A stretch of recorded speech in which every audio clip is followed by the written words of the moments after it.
Hey guys, welcome back again. Today is Vlogmas Day 6. And today we are going to be talking about tortoises. In particular, we got my boy right here. Alright. This is my boy Bubba. He is a Sulcata tortoise. I have had him for about 10 years now. These Sulcata tortoises are the third largest tortoise in the world, right behind Aldabras and Galapagos tortoises. These are from Africa. They can reach sizes of large males can be upwards of over 150 to 200 pounds, which this boy right here eventually will get that big. They will most likely outlive me. These guys can live 50, 60 plus years. I mean, it's definitely not unheard of to have one of these guys to live over 100 years. And when I got him, he was only a year or two old.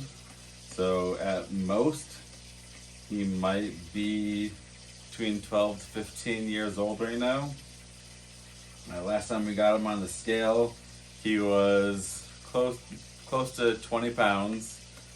He's probably about 17 or 18 inches long. I haven't measured him in a while. We'll get him on the scale and measure him pretty soon here.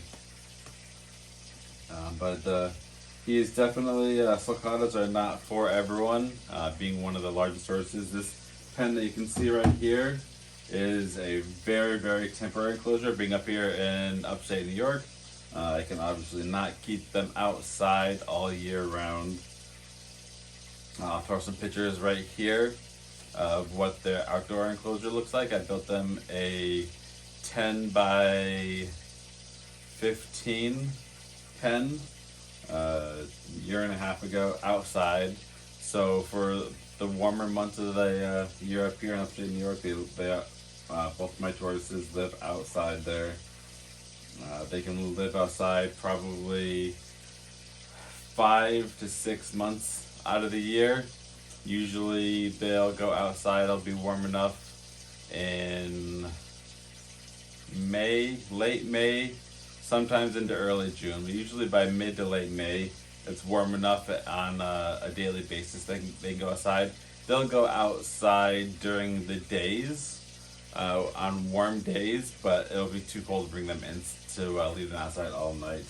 And then they usually come back inside sometime usually beginning of September. It starts getting too cool. Once you're hitting at night consistent lows into the 50s, you want to take them inside. If it can hit 50s, and even I've had them hit upper 40s outside, as long as it's not for a long period of time. At night, they have a place where they can retreat from the cold. I always have a stack of hay and some shelter outside for them that they can go and warm themselves up. I'll even put a heat lamp out there during the coldest nights to keep them warm.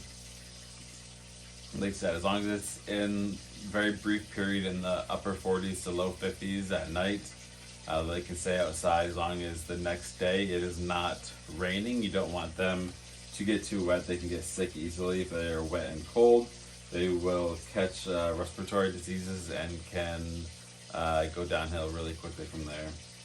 But as long as it's not rainy, cold for too long, and it gets back up into the 70s or 80s the following day, 1 or 2 nights up into the upper 40s and low 50s isn't going to hurt them.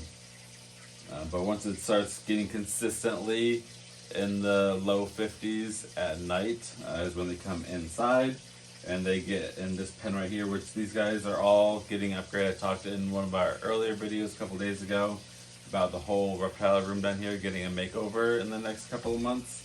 That includes these guys right here, which will be getting a upgrade into probably a 4x8 enclosure for the winter.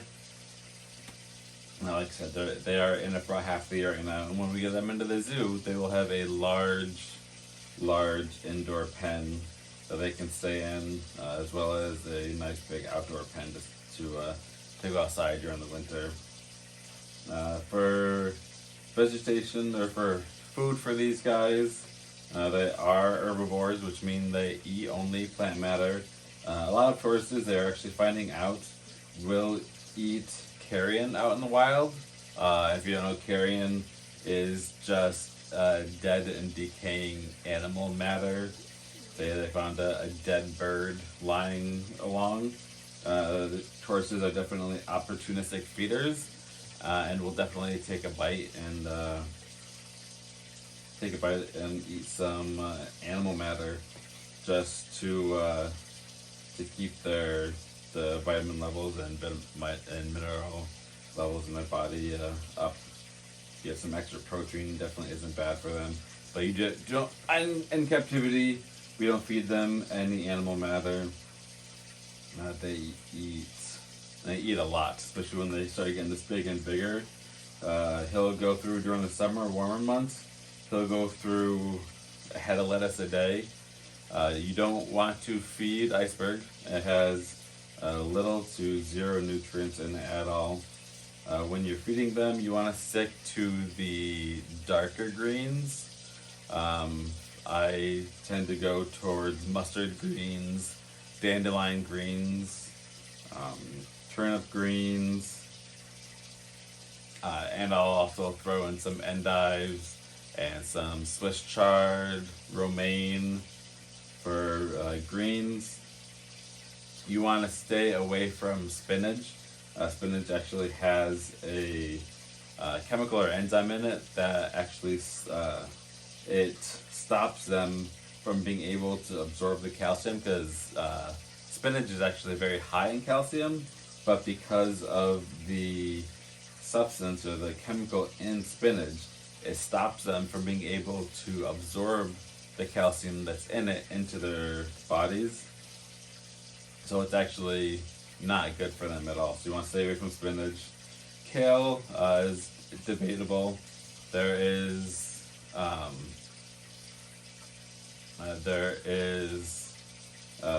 on both sides out there saying whether kale is good, kale is bad. I throw it into that for them every once in a while. Collard greens is good for them. I like to do carrots and summer squashes for them. And being kept indoors, when you do keep them indoors, you want to make sure that you are giving them a UVA, UVB light, and a heat lamp. Try to keep the basking spot for these guys close to 100 degrees. Ambient room temperature during the winter down here, it'll stay upper 60s to low 70s with all their heat lamps on down here, which for the winter months is fine for them.